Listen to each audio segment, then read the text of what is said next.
ஆன்மீக அன்பர்கள் அனைவருக்கும் வணக்கம். நம்மளுடைய சேனலில் தொடர்ந்து நிறைய சுவாரஸ்யமான ஆன்மீகம் சார்ந்த தகவல்களை தாங்க பார்த்துட்டு வந்துட்டு இருக்கோம். அந்த வரிசையில் இன்றைக்கி நம்ம என்ன பார்க்க போகிறோம் அப்படின்னு பார்த்தீங்கன்னா, புதிதாக பிறந்திருக்கக்கூடிய தமிழ் மாதமான சித்திரை மாதத்தில் என்ன மாதிரியான கிரக சூழல்கள்லாம் இருக்குது, இதன் அடிப்படையில் என்ன மாதிரியான பலன்களை எல்லாம் ரிஷபராசினியர்கள் அடைய இருக்காங்க, மேலும் என்னென்ன விஷயங்களில் கவனமாக இருக்கணும் அப்படிங்கிறத பற்றின ஒரு தெளிவான விளக்கத்தை தாங்க இந்த பதிவில் தெரிஞ்சுக்க போகிறோம். வீடியோக்குள்ளே போகிறதுக்கு முன்னாடி நீங்கள் இன்னும் நம்ம சேனலை சப்ஸ்கிரைப் பண்ணாமல் இருக்கீங்க அப்படின்னா மறக்காமல் சேனலை சப்ஸ்கிரைப் பண்ணிக்கோங்க. கூடவே பக்கத்தில் இருக்கிற பெல் ஐக்கானையும் கிளிக் பண்ணிக்கோங்க. அப்போ தான் நாங்கள் போடக்கூடிய வீடியோக்கள் எல்லாமே உங்களுக்கு நோட்டிஃபிகேஷனாக உடனுக்குடன் வந்தடையும். நீங்களும் பார்த்து பயன்பெறலாம். வாங்க வீடியோக்குள்ளே போகலாம். தமிழ் மாதங்களில் முதலாவதாக இருக்கக்கூடிய சித்திரை மாதமானது ரொம்ப ரொம்ப விசேஷமானது. ஏன்னா நிறைய ஊர்களில் நிறைய திருவிழாக்களானது நடைபெறக்கூடியது இந்த சித்திரை மாதம்தாங்க. கோடை வெயில் அப்படின்றது அதிகமாக இருக்கிறதுனால வர்ண பகவான்கிட்ட மழை வேண்டி மாரியம்மனுக்காக நிறைய சிறப்பு பூஜைகள் எல்லாம் இந்த சித்திரை மாதத்தில் வந்து செய்வாங்க. ஸோ அப்படி உங்களுடைய ஊர்லேயும் வந்து சித்திரை திருவிழா கொண்டாடக்கூடிய பழக்கம் இருக்குது அப்படின்றத மறக்காமல் வந்து கமெண்ட் பண்ணுங்கள். அதோடு மட்டும் இல்லாமல் சித்திரை மாதம் அப்படிங்கிறது தமிழ் மாதங்களில் முதலாவதாக வரக்கூடிய மாதம் தாங்க. ஆங்கில மாதத்தில் எப்படி 12 மாதங்கள் இருக்கும், அதே போல் தமிழ் மாதத்துலேயும் வந்து 12 மாதங்கள் இருக்குது. அதில் சித்திரை அப்படிங்கிறது முதல் மாதம். இந்த சித்திரை மாதத்தினுடைய பிறப்பை தான் நம்ம தமிழ் புத்தாண்டாக வந்து கொண்டாடிட்டு இருக்கோம். இதை சித்திரை பிறப்பு அப்படின்னு கூட சொல்லுவாங்க. 2025ஆம் ஆண்டு ஏப்ரல் மாதம் 14ஆம் தேதி திங்கட்கிழமை அன்னைக்கு தமிழ் வருட பிறப்பானது பிறந்திருக்குங்க. ஸோ சித்திரை மாதம் வந்து பிறந்தாச்சு. இந்த சித்திரை மாதத்தில் பார்த்திங்கன்னா நிறைய கிரகங்களுடைய மாற்றங்கள் இருக்குது. ஜோதிட ரீதியாக பார்த்திங்கன்னா ஒவ்வொருவருடைய வாழ்க்கையில் நிகழக்கூடிய மாற்றங்களுக்குமே கட்டாயமாக கிரக அமைப்புகள் தான் வந்து காரணமாக இருக்குது. ஸோ இந்த ஒரு நிலையில் என்ன மாதிரியான கிரக சூழ்நிலைகள்லாம் ரிஷபராசினியர்களுக்கு இப்போ இருக்குது, என்ன மாதிரியான பலன்கள் வந்து இந்த மாதம் முழுக்க அவங்க வந்து அடைய போகிறாங்க, என்னென்ன கிரகங்களுடைய பயிற்சிகள் எல்லாம் இருக்குது அப்படின்றத எல்லாத்தையுமே நம்ம தொடர்ந்து பார்க்கலாம். அதுக்கு முன்னாடி வீடியோ பார்த்துட்டு இருக்கக்கூடிய நேயர் அனைவருக்குமே இனிய தமிழ் புத்தாண்டு நல்வாழ்த்துக்கள். பிறந்திருக்கக்கூடிய தமிழ் புத்தாண்டு அப்படிங்கிறது விசுவாசு வருடம் அப்படின்னு சொல்லுவாங்க. ஸோ இந்த புத்தாண்டில் சித்திரை மாதம் ரொம்ப ரொம்ப சிறப்பாக வந்து பிறந்திருக்குங்க. அதில் ரிஷபராசி நேயர்கள் பார்த்திங்கன்னா ராசி மண்டலத்தில் 2ஆவதாக இருக்கக்கூடியவர்கள். இவங்க யாருக்கிட்டேயும் பார்த்திங்கன்னா எளிதாக வந்து பழகிடுவாங்க. ஸோ ஈஸியாக வந்து எல்லாருக்கிட்டையும் வந்து மிங்கிலாகக்கூடிய திறமை இவங்கள்ட்ட அதிகமாகவே இருக்குது. ஸோ அப்படிப்பட்டவர்களுக்கு இந்த காலகட்டங்களில் மாத கிரகங்கள் அப்படின்றது ரொம்பவே பார்த்திங்கன்னா சிறப்பாக இருக்குங்க. அதனுடைய அடிப்படையில் எப்படி இருக்குது கிரகங்கள் அப்படின்னா, இந்த மாதத்தினுடைய தொடக்கத்திலேயே உங்களுடைய ராசிநாதனாக இருக்கக்கூடிய சுக்கிர பகவான் உச்சம் பெற்று வந்து சஞ்சரிக்கிறாரு. மேலும் அவர் பார்த்திங்கன்னா குரு பகவானோடு பரிவர்த்தனை யோகமும் வந்து செய்கிறாரு. நீச்சம் பெற்ற புதனோடு இணைந்து நீச்சபங்க ராஜயோகத்தையும் கூட வந்து ஏற்படுத்தி கொடுக்குறாரு. ஸோ பார்த்திங்கன்னா புத சுக்கிர யோகமும் வந்து இந்த காலகட்டங்களில் இருக்குங்க. அதனால் ரொம்ப ரொம்ப நல்ல ஒரு பலன்களை தான் ரிஷபராசினியர்கள் வந்து அடைய போகிறீங்க. இந்த புத சுக்கிர யோகம் அப்படின்றது உங்களுடைய மனக்கவலைகளை கட்டாயமாக வந்து மாற்றி கொடுக்குங்க. இது மட்டும் இல்லாமல் பணப்பிரச்சனைகள் பணக்கவலைகள் எதுவும் இருக்குது அப்படின்னா கூட அதுவுமே வந்து தீர்ந்து போகும். சொல்லப்போனால் புதிய முயற்சிகள் எல்லாத்துலேயுமே உங்களுக்கு நல்ல ஒரு வெற்றிகள் வந்து கிடைக்கக்கூடிய ஒரு நேரம் தாங்க. அடுத்தவங்களுடைய நலன் கருதி நீங்கள் என்ன ஒரு முயற்சிகள் எடுத்தாலுமே கூட கட்டாயமாக அதுலேயும் உங்களுக்கு நல்ல ஒரு ஆதாயம் வந்து கிடைக்கும்.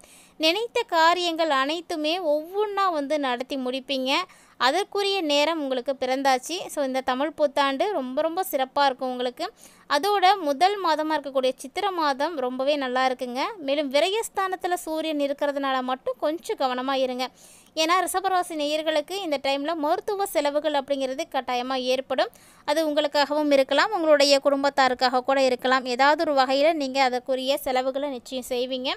ஸோ இந்த சித்திரை மாதத்தில் இந்த ஒரு விஷயத்தில் மட்டும் ரிஷபராசி நண்பர்கள் கவனமாக இருங்க. கூடவே பார்த்திங்கன்னா உங்களுடைய ராசியில் குரு சுக்கிரனுடைய பரிவர்த்தனையும் வந்து ஏற்பட இருக்குது.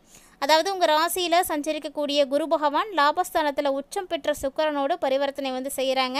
ஸோ இதனால் உச்சம் பெற்ற சுக்கிரனோடு பரிவர்த்தனை யோகமும் வந்து உங்களுக்கு ஏற்படுது. அதனால் நீங்கள் பயப்பட தேவையில்லைங்க. ஏன்னா இந்த டைம் வந்து உங்களுக்கு சூப்பராக இருக்குது. தொட்டது துலங்கும், தொழிலில் நல்ல ஒரு முன்னேற்றம் இருக்கும். கட்டாயமாக வாழ்க்கை துணைக்கு ட்ரை பண்ணிகிட்டு இருக்கக்கூடியவங்களாக இருந்தால் நிச்சயமாக வேலை கூட கிடைக்குங்க. வேலைலாம் கிடைச்சி நல்ல ஒரு வருமானம் உங்களுக்கு வந்து சேர ஆரம்பிச்சிடும்.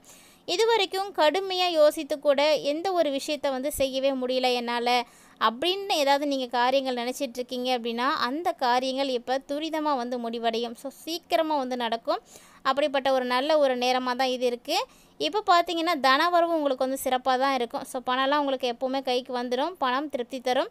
வெளிநாட்டு நிறுவனங்களில் இருந்து வரக்கூடிய அழைப்புகள் பார்த்தீங்கன்னா உங்களை வியக்க வைக்கக்கூடிய அளவுக்கு இருக்கும். ஸோ அந்த அளவுக்கு வந்து சிறப்பானதாக தாங்க இருக்குது. கூடவே பார்த்தீங்கன்னா இந்த காலகட்டங்களில் சித்திரை மாதத்துலேயே பார்த்தீங்கன்னா கும்பராசியில் ராகு பகவானும் சிம்மராசியில் கேது பகவானும் வந்து நுழைய போகிறாங்க. சித்திரை 13ஆம் தேதியில் கும்பராசிக்கு ராகு பகவான் வரப்போகிறாரு. அதே போல் சிம்மராசியில் கேது பகவான் வந்து சஞ்சரிக்க போகிறாங்க.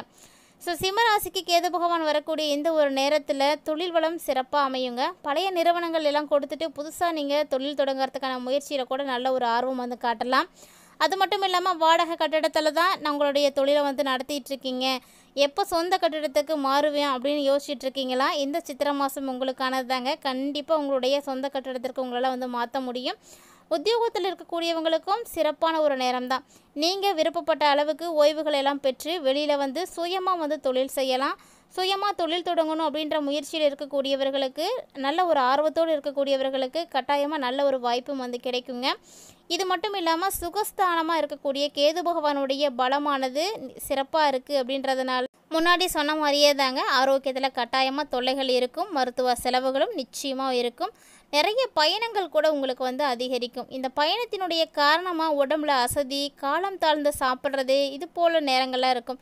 ஓய்வெடுக்க கூட நேரம் இல்லாமல் போகிறது. ஸோ இது போல் சின்ன சின்ன விஷயங்களெல்லாம் நீங்கள் கண்டிப்பாக வந்து சந்திப்பீங்க.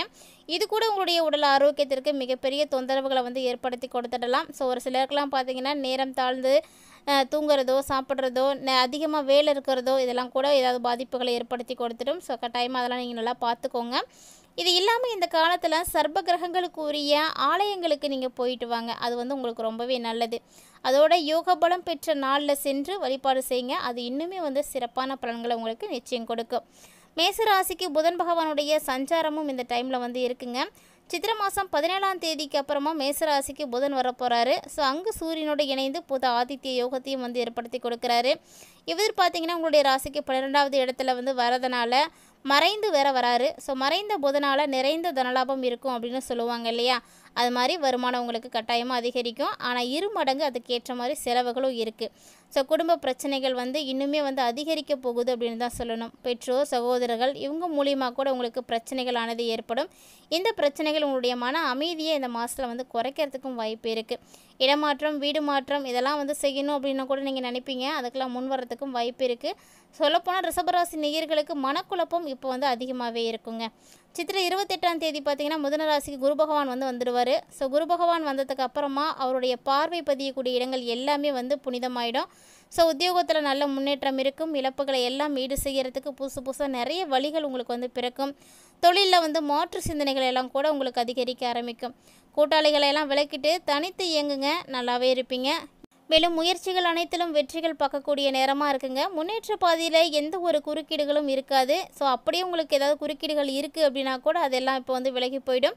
வெளிநாட்டில் இருக்கக்கூடிய நண்பர்கள் மூலமாக மிகப்பெரிய அனுகூல தகவல்கள் எல்லாம் நீங்கள் வந்து பார்க்க முடியும். பொது வாழ்க்கையில் இருக்கக்கூடியவர்களுக்கு சூப்பரான ஒரு டைமிங் தாங்க. வியாபாரம், தொழில் இப்படி எது வேணால் நீங்கள் செய்யலாம். எல்லாமே வந்து உங்களுக்கு சூப்பராகவே இருக்கும். அதே போல் உத்தியோகத்தில் இருக்கக்கூடியவர்களுக்கு இடமாற்றம் அப்படிங்கிறது இனிமை தரக்கூடிய மாற்றமாக இருக்கும்.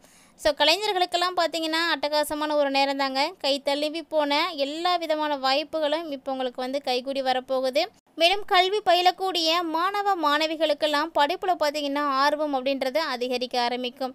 குறிப்பாக ரிஷபராசியுடைய பெண்களுக்கு இந்த டைமில் குடும்ப சுமை அப்படிங்கிறது கூடிதாங்க இருக்கும். உங்களுக்கு குடும்ப சுமை கூடினாலுமே கூட உங்கள்கிட்ட இருக்கக்கூடிய தன்னம்பிக்கை அப்படின்றது குறையவே குறையாது.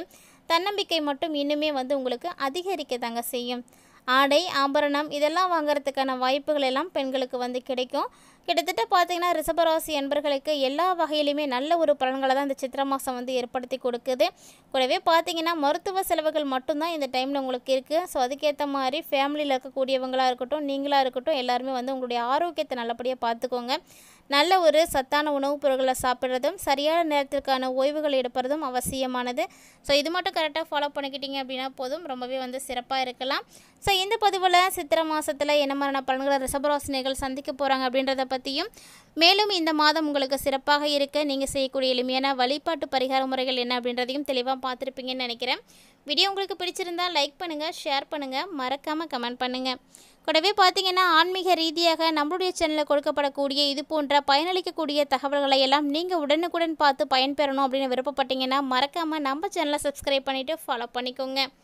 கூடவே ஆன்மீக ரீதியாக நம்மளுடைய சேனலில் கொடுக்கப்படக்கூடிய எந்த ஒரு வழிபாட்டு முறைகளாக இருந்தாலுமே கூட அதை நீங்கள் செய்யும் பொழுது கட்டாயமாக நம்பிக்கையோடு வந்து செய்யுங்க. நம்பிக்கையோடு செய்யும் பொழுது எல்லாமே வந்து நல்லபடியாகவே முடியும்.